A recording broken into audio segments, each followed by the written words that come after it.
जो आज मैं आपको पढ़ा रही हूँ, पाठ कर चले हम फिदा चैप्टर का अर्थ। कविता का अर्थ क्या है, उससे पहले रूपरेखा देखिए। प्रस्तुत गीत युद्ध की पृष्ठभूमि पर बनी फिल्म हकीकत से लिया गया है। ये गीत ऐसे सैनिकों की हृदय की आवाज़ को बयान करता है जिन्हें अपने किए पर नाज है। इसी के साथ इन्हीं देशवासियों से कुछ अपेक्षाएं भी हैं। नाज मतलब गर्व, कुछ अपेक्षाएं में कुछ इच्छाएं भी हैं कि देशवासी क्या करें। कर चले हम फिदा जानो तन साथियों, अब तुम्हारे हवाले वतन साथियों। ये कविता आपने गाते हुए पढ़नी है तो आपको अर्थ वैसे ही भी थोड़ा थोड़ा आ जाएगा। व्याख्या है इसकी, लेकिन उससे पहले हम इसका थोड़ा सा संदर्भ प्रसंग देख लेंगे कि प्रस्तुत गीत भारत चीन युद्ध की पृष्ठभूमि पर बनी फिल्म हकीकत से लिया गया है। इस गीत में कवि कहते हैं कि युद्ध भूमि में सैनिक देश की रक्षा करते हुए अपने प्राणों को न्यौछावर करते समय अन्य साथियों से कहते हैं कि, अब यहाँ से व्याख्या शुरू हो रही है, वो लाइन गैप देना भूल गई।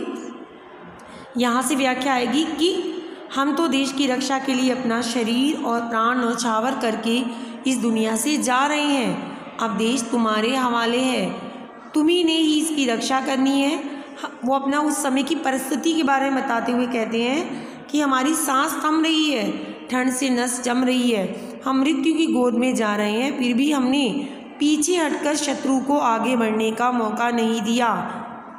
भले ही शत्रु से लड़ते लड़ते सिर कट गए, पर लड़ते लड़ते सिर कट जाने पर भी हमें जरा भी दुख नहीं है, बल्कि हमें इस बात का गर्व है कि हमने हिमालय पर्वत के सिर को कभी भी झुकने नहीं दिया, अर्थात देश के मान सम्मान को ठेस नहीं लगने दी।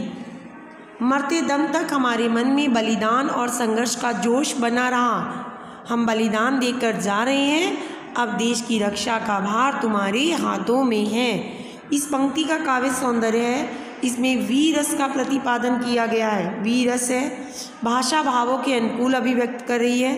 मरते मरते दोनों में मामा आ रहे हैं, तो यहाँ पुनरावृत्ति अलंकार है।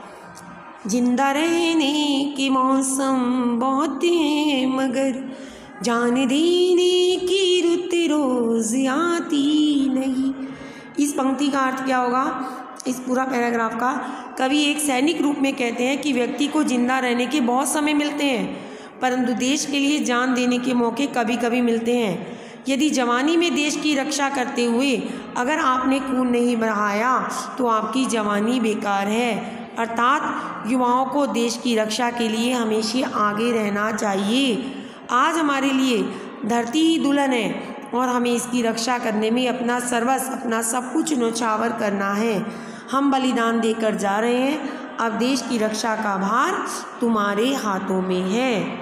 इस पंक्ति का काव्य सौंदर्य कवि ने उपयुक्त गद्यांश में सफल प्रेम की संज्ञा उसी को दी है जो त्याग और बलिदान के पथ से होकर गुजरता है। ऐसे प्रेम को सफल माना है। दूसरा, धरती बनी है दुल्हन में उपमा अलंकार है, और भाषा जो है भावों की अभिव्यक्ति करने में पूर्णतः सक्षम है।